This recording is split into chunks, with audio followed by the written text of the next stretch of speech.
Hello and welcome to the next episode of Two Mums Talking After Road Death. I'm here with Mandy. Hi, Mandy. Hi, Yvonne. And we've got Jack's friends. We had Mandy's and Isha's friends before. We've now got Jack's friends. So we've got Sunny. Hi, Sunny. And we've got Sasha and Meg. We've got Libby and Alex. Hey. So we'll start off. I suppose it's just how did you first meet Jack? Tell us about your friendship with him.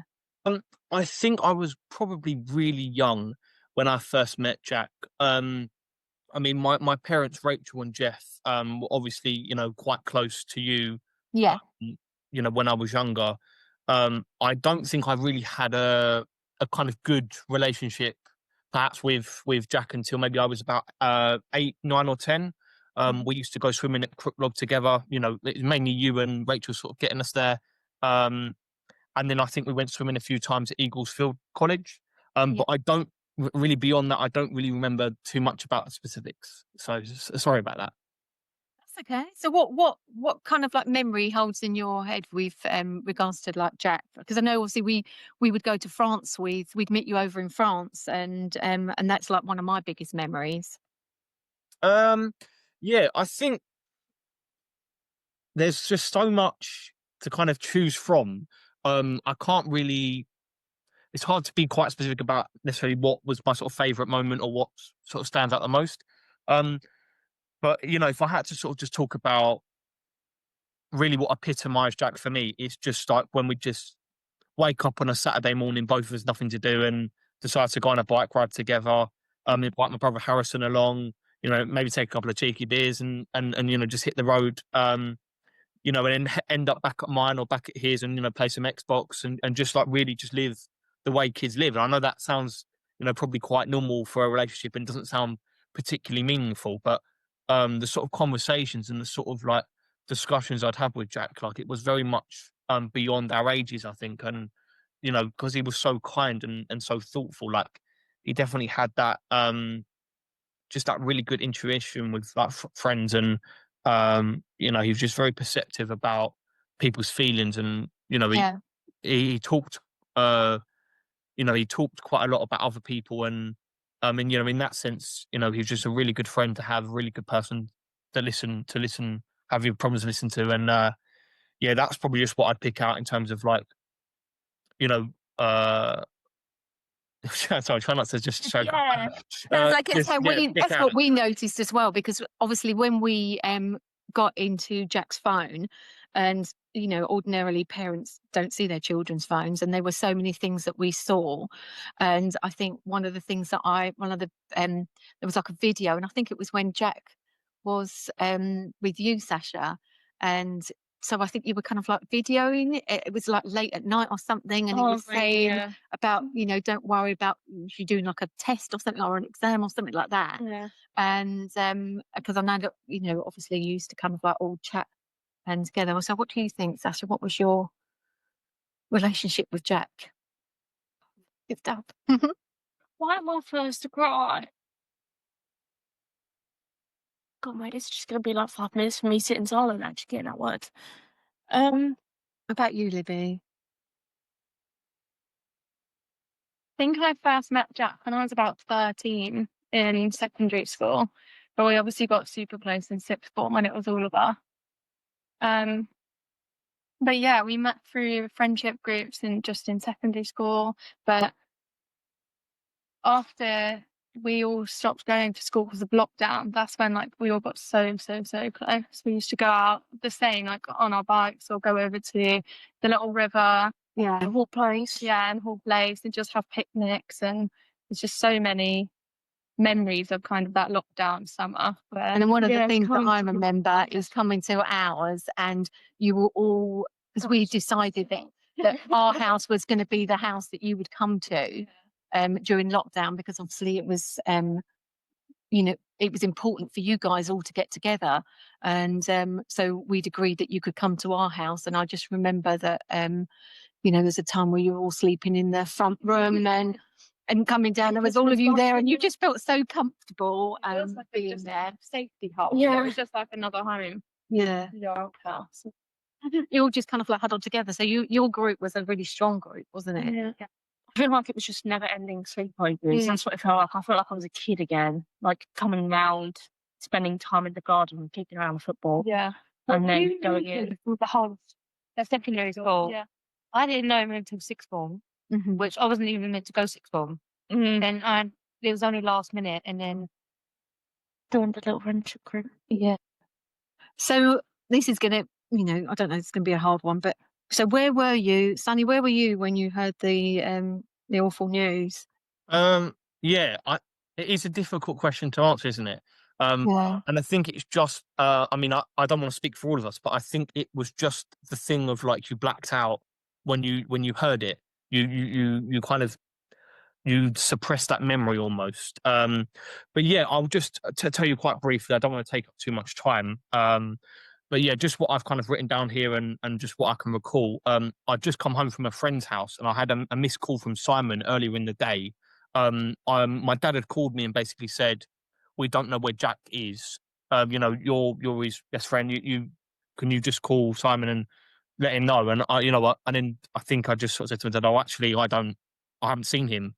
We're going to go tomorrow or next day for a bike ride." So I've just literally come home, got a missed call from Simon, and then I think it was Nadia that rung me around 7 o'clock, I think. And then as soon as I answered the call to her, I just didn't really have any.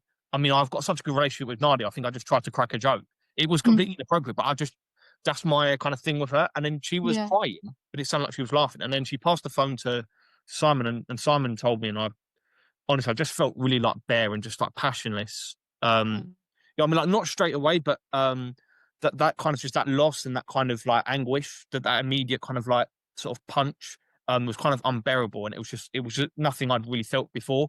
Anytime I'd sort of learned someone had died, it had been someone that sort of like built up to that kind of conversation, or there was but I think just for Simon, like it was just such a shock for him. He couldn't really, he hadn't really thought about how to sort of, and it was just really, it just didn't make sense. Basically, it just wasn't fair. It just didn't make sense. It didn't feel like to me something I should be hearing, and to Simon like something that he should You're have to telling even you. tell anyone ever. Yeah. Yeah, and that's exactly how we felt because Yeah, I don't want to dwell on that, was, but that's it just where I was, was yeah, emotionally with it that. was just, it was like a you said it's the right thing, that it was, you just blacked out, and that's how exactly how we felt. And girls, where were you when you were at university, Sasha? No, I was away on holiday and I flew back that morning. And then Nadia texted me about, I think about like 8-ish. After you just found out news, but I didn't see it till like 10. And then I thought it was just like we used to speak, but we'd be speaking through Jack. And then it was the first time I think she'd ever DM me. And then she's like, "Look, can you call me?" I think I was on PlayStation. No, we was in Charlie's room. No, And you, yeah, I was on PlayStation to the boys at the time. no, he was on facing to Jack. I remember because I've actually got It's Jack Collins, on- isn't it? Yeah. I've got it I was on on film. FaceTime too. Yeah, he was on FaceTime to Collins, and I've literally got it on film like the seconds before you got that text because you bought me a necklace and I was opening it. It was that necklace in the shell in the oyster, whatever it was. And then literally I've got it on film seconds before Sasha got the text from Nadia of me opening that necklace, and then you said to Collins, I'll call you back, and then that's when it happened. Yeah, and then we went into Mum. So what did you do in the kind of like aftermath? Did you all phone each other, come together? Yeah, so I called, because Nadia didn't have anyone's number, so she's like, "Can you just call?" So I think I spent the rest of that evening literally calling everyone. I think I called Jack, Taser, and then I called Frank, and then Frank was with Megan, and then Megan obviously found out. Then I called Libby, and then I called, I think, Gustus. And then I asked Gustus to tell like Lucas and all of the other lot, because I didn't, like, I had their numbers, but I didn't have their numbers. And then I think it's the day after, me, you, I went to work. me, you, was you there? I was at uni. Like it was kind of, I know it was like a lot to process, and wasn't kind of expecting to have that phone call that late at night. if that makes sense. Yeah, Like, of course, it was just, yeah. like, it was just a It was a day shock. coming back from Yeah. holiday, like, everything was just, Yeah. it was just like a normal day, and then it got to, like, 10 PM, it's like everything just switched. Yeah. And that's the thing, we went into autopilot as well, because all you want to do is just get the conversations out and pick certain people. So I think Nadia picked you because she knew that you would phone everybody else. A bit like Sunny, you took responsibility, you were phoning people. And so did you get any, Sunny, did you feel you got any support? Do you think people around you Yeah, do what you were going through? I think I think at the moment I just kind of just did, like you say, like autopilot. But I think later on I did feel a little bit selfish, and I'll tell you for why. I phoned my brother Harrison up, because Harrison, I mean, you know, he would call Jack his brother just like I would, you know, loved him, and I just felt, you know, someone had to tell Harry, and he shouldn't hear it from someone else. Do you know what I mean? So I phoned him up, but what I didn't realise was it was actually a birthday meal with his girlfriend Paige, and it basically just sort of ended that, just kind of ruined that celebration. I really didn't mean to do that, but it basically got him straight home. You know, then I told Lucy, found out. I think Nadia had said something, and then I've told Lucy as well. And then Charlotte and Craig, my other siblings, they came back as well. And then, you know, when we were just all back together, like I really did feel that support. Um, but yeah, we just basically banded together for 40 minutes. You know, even Harrison's girlfriend's parents came round, and we're just talking. And you know, it's those conversations where everyone's just a little bit, you know, if you don't mind me saying it, it's akin to sort of when you've had a lot to drink and you're at the end of the night out, and everyone's not really sure what to say, and just a little bit weak, you know. Yeah. That's kind of the feeling that I had, and I think a lot of people had. It's just that very much that vulnerability and that weakness of like, I'm really not myself right now. I really feel quite sick and quite unwell.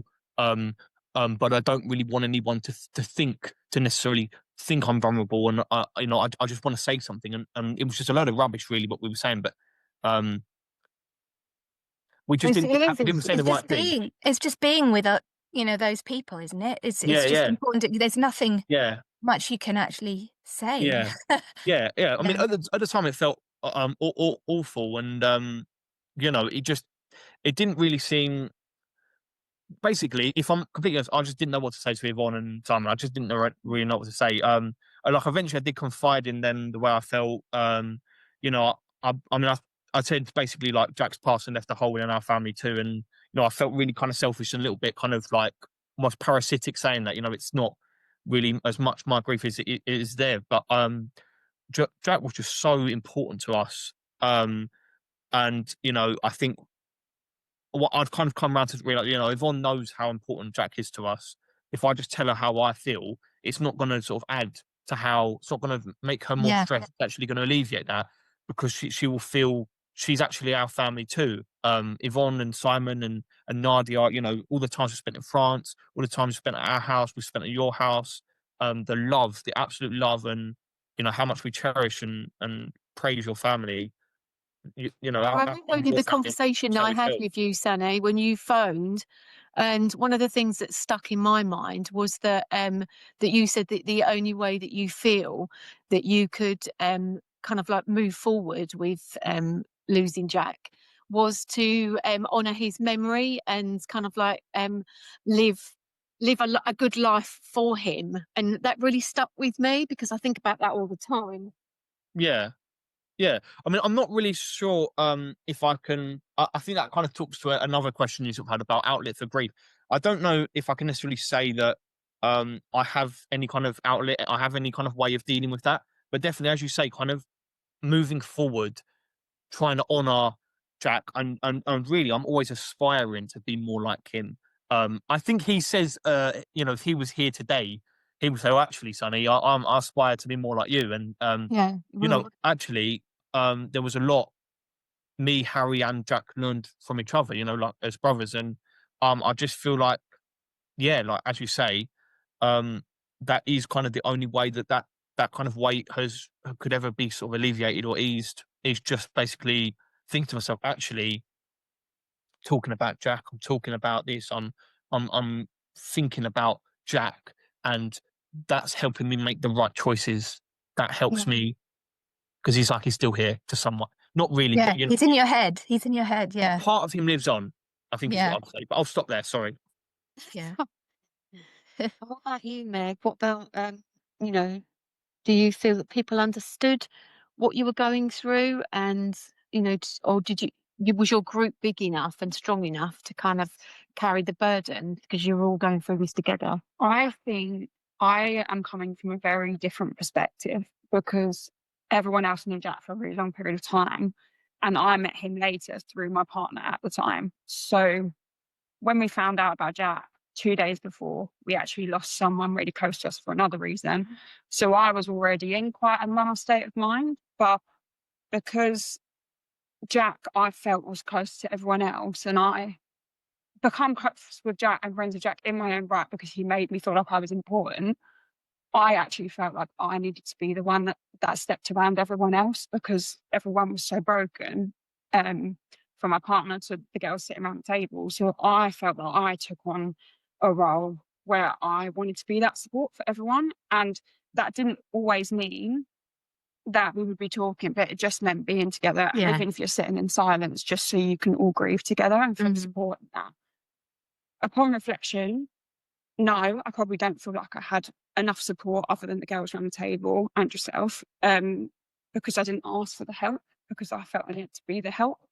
And I also think my parents didn't know Jack personally, so they didn't really understand. So I feel like at the time, I probably could have done with some more support from an older perspective but the family I was living at the time, my partner's family, had already gone through a huge loss, so they didn't have the capacity to be the support that I think I needed at the time. So, yes, I probably could have done with more, and I did seek that later in life. So I did seek support from therapy at the beginning of the year because I had been through a lot and hadn't dealt with it, and I think part of Jack was a big part of that. But yeah, I think everyone needed support, and I think I took on that role where I just wanted to be the support because I'm one of those people that tries to be the fixer rather than ask for help. I'm not great at it. No. So I think Jack's death actually taught me a lot about the fact that you need to ask for help when you're vulnerable, because otherwise you don't move on from that. Yeah. I think a lot the things that the coping mechanisms that you had before, they sometimes are not adequate. Like you say, you're the kind of role that you have, which is maybe the person who looks after everybody else. It's really tested in this kind of situation, and you think that maybe I can't be the person who's always setting up meeting, making everything happen, or I just need to take a step back and let somebody else do that. It just makes you question everything that you ever done and the way you are with people. Because Libby, your mum and dad were quite close to Jack because I know he's kind of like spent time at your house. So how did you find that was a good avenue because you were able to kind of console with your mum and dad? And Yes and no. Like, yes, in the fact that they were feeling the same sort of things that I was feeling. Like I said, they were quite close with him as I was. But in the same respect, they were so upset by it too that it was hard to even speak. Even now, speaking to my mum about it, it's so difficult because they just get so upset. So it was, I feel like, actually almost easier sometimes to speak to people that didn't know him, because I could talk and almost get emotional without and the kind of batting off of each other. You would just get more upset with my parents, but they were obviously a great support at the time. I think they were the first people I phoned. Well, I think what you just said there resonates with Nadia, because Mandy and I have spoken about Mandy's got with Anisha 4 children, and obviously with Nadia, it was difficult knowing what support to give her, because I thought she was probably feeling the same thing, that she didn't want to say anything because she would be kind of like upsetting us. And as much as we said, look, you're not going to make us feel any worse.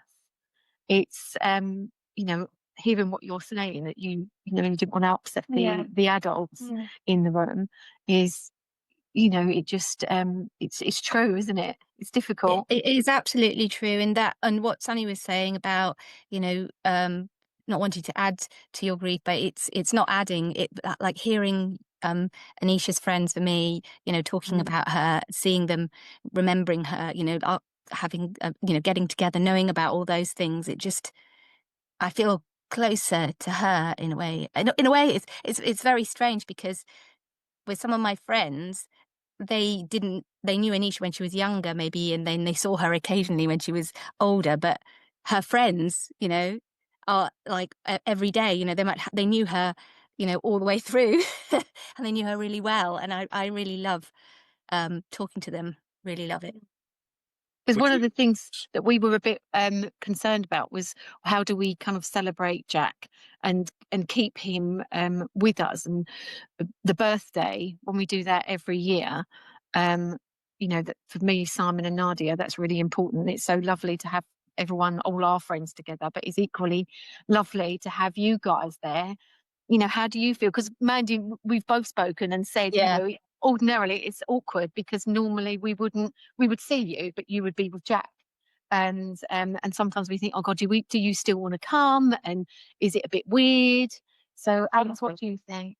I love it. Yeah, I think it's great. But yes, I will. I think it's just a nice way to like keep the memory alive because it's not always a sad thing. It's a happy memory. It's not like celebrating the day he left us. It's celebrating the day he was brought into the world. Don't, I can't look at you. It's because like usually people celebrate the day they go. But it's nice that you Continue. yeah. Yeah.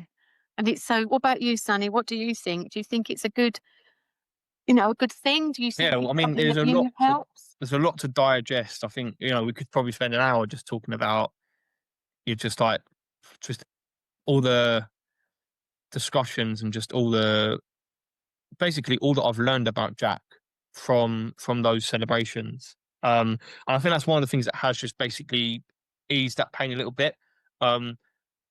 A lot of the people that I've lost in life are old, and Jack was very young. And yet there's so much that people have to say about him, like he had lived 100 years. There's so much people have to say, and just talk about his achievements and just what he did for them. It's like someone who had lived a full life, and just the amount of lives he touched in his 19 or 20 years here. I just a thousand stories that I've heard, and yeah, I mean, maybe I'll put a question to you, Yvonne. Do you feel like you've learned more about Jack just from those celebrations, or? Oh my goodness, yeah. And even just seeing the footage on his phone and how he helped all of you and because obviously we think that Jack's amazing. Like most parents, you think your children are the best thing ever, but it's been it's been so powerful seeing that actually it's true, because seeing what's been on his phone, where he's like giving support to all of you girls and you, Sunny, things that you've said. It just makes us realise that we're not just, rose-tinted spectacles about our boy, that he was a really, really good person, and that means a lot. It really, really does. Yeah. And we love you guys so much, and we love having you here because again, it just makes us feel that Jack is with us and he's here, and talking about him, really, really helps. And so yeah, it definitely helps us, definitely. We were doing the parties and everything, even if he was here as anyway. So it doesn't like by continue doing like when we're going come here on his birthday. It's that as much as he's come here, it's something that we would do if he was here anyway. Yeah. So but when we're like all together, it's just as if he's here anyway, because obviously we're all together. Does that make sense? Yes. So we're just doing the exact same as what we did. Like when we used to go around your house for New Year's Eve, and Sasha's being sick in the bars. Oh my Like, goodness. just get so it's I'm here anyway. what we used to do is we just continue doing that. If that makes sense. Yeah. Yeah. Just unfortunately he's not here, but obviously we're all here, like we're all together. Yeah. Does that make sense? Mm-hmm. Yeah, that's really good. Yeah, we do love that. What do you think in terms? It's not even been very long, actually. It's not been long at all. But in terms of the kind of longer term impact, when I was talking to Anisha's friends, they were talking about obviously things about how they remember her and all that kind of stuff, but also about how it's made them think about their own, other relationships with other members of their families and just about, mortality and all those kind of things. What are we here for? All of those kind of things. It just makes you question everything, doesn't it? With just that being around like bikes, for example, is like it's a completely different like scenario now. For example, we were talking about this the other day. Is when I'm when I'm not driving, for example, I'm with someone that's driving. If there's a bike nowhere near me, I'll be like, okay, there's a bike there. Like, be careful. So I'm more like Change your aware. perception on things. Yeah, like, I'm more aware of them now. If that makes sense. And it probably affects other people when I'm with them because they're like, I know that. Like you stop. But you don't have to remind me, and I can see it. But it's just so peace of mind. If I say, like, be careful, you're going to be a little more conscious with it. And even when I'm driving, I'm so far away. I'm like I don't want to be anywhere near just in case. Do you get what I mean? It's just that. But I never used to be that. Like, obviously, you've been cautious, but until something happens like that, you don't actually put it in perspective. Like, no, you're going to have to be really careful now. Do you get what I mean? Yeah. It's just like you. Yeah. I haven't been on a bike since Jack passed away. And whenever I think of bike, I think of Jack. So it's had an impact on me in terms of like when I think forward to when I have children and things like that. I don't want to have a bike because it's really instilled like a fear in me. And it's had positive impacts as well, which I will talk about. But I went on a bike ride last weekend for the first time since Jack passed away.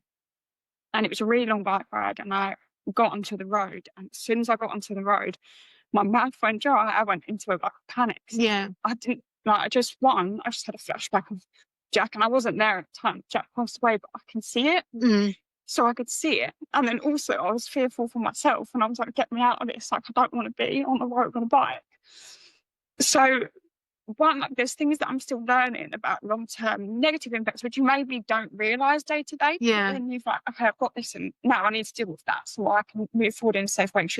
Don't want to bring children around bike. Yeah. But what I will say in a positive light is like, it's made me realise how lucky I am to be alive. And I genuinely wake up now every day grateful. When I went through a really hard time where I woke up every day and I felt like the weight of the world was on my shoulders and I had so much pressure every day. I don't have that anymore because I wake up and I think, I'm so lucky to be here. And what do I want to get out of my life to make it the fullest that I am? And it's probably taken some really negative aspects of my mindset and turn them into a completely different and more positive light of how can I make the most of life rather than feeling like sometimes life's a burden. Like, it's a gift to be here and it can be taken at any moment. So learning how to really live your life to the fullest, considering we're all so young as well. Like, live in the moment. Yeah. Sort of thing. You can't sit there and think about every little decision and overthink the situation, because I'm not the biggest overthinker ever. But if you sit there and you analyse something too much and you say no to doing things that you want to do because you're too worried about what would happen after, it just weighs you down. Like, just say yeah and take it as it comes. Because if you sit there and try and plan your life constantly, you just end up in like an endless cycle of not being happy. And it's just like, you don't need to live like that, because that's not how he would want us to live. No. Do you know what I mean? And that's what I often think, that he's, if I really think being really, really sad, it makes me feel guilty, because I think and I know that Jack, if there is a way, he's around us somehow, even if it's in molecules or particles or something like that, he's around. And I'd hate to think that that he's sad because we're sad. Yeah. And that's what I think. I think I need to, we need to live our lives as a great family and still try and continue with all the happy memories. Because obviously we need to make happy memories for Nadia.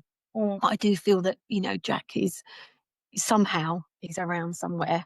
I also feel like Jack's mindset towards life was really inspiring. Like, some of the best memories that I have of Jack are his pep talks. Yeah, when I was younger, and a few years ago, I felt like my mindset was beyond the mindset of someone that was my age. Yeah. And Jack was one of the few friends that could actually relate to me, and that. So we would see each other and we'd have such inspiring conversations about what you're going to do with this house and his vision for that and uni and what he was going to do. So it almost makes you You're want to forward achieve thinker. so much because I can achieve that. And if I could achieve that, I would be telling Jack about that in that moment. Oh, So that's so he good. can still see it and he knows he's Yeah. having to just strive for the best you can because Yeah. that's what he would be doing. And in this moment, he would be telling Well, us. girls, that's and Sunny, that's honestly, that's been amazing, and we're going to have Thank to you. wrap that up now. So honestly, I'm so grateful. I can't tell you how grateful I am that you guys have come and been so honest, and I send you all my love.